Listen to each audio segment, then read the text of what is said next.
Welcome to my channel Pallavi digital arts. కోతి అరటికాయలు కథ. ఒక గ్రామం వద్ద ఒక పెద్ద అరణ్యం ఉండేది. ఆ అరణ్యంలో రకరకాల జంతువులు నివసించేవి. ఆ జంతువులలో ఒక తెలివైన కోతి కూడా ఉండేది. ఆ కోతికి అరటికాయలు అంటే చాలా ఇష్టం.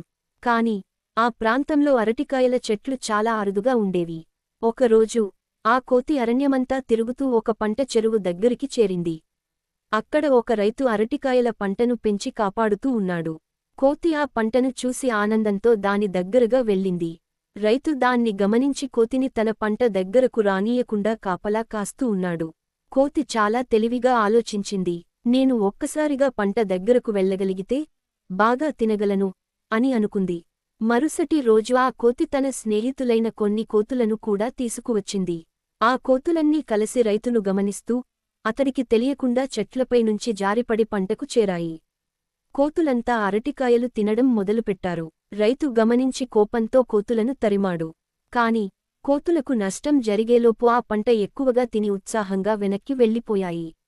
ఈ సంఘటన రైతుకి ఒక మంచి పాఠం నేర్పింది. పంటను రక్షించడంలో తెలివితో కాకుండా క్రమశిక్షణతో వ్యవహరించాలి అని అతడు భావించాడు. మళ్లీ కోతులు రాకుండా ఎడ్ల కంచెను బలంగా కట్టించాడు. పాఠం: తెలివితో చేసిన పనికి ప్రతిసారీ విజయం ఉండదు. మన కృషిని క్రమశిక్షణతో నడిపితేనే నిజమైన విజయాన్ని సాధించవచ్చు. Thank you so much for watching.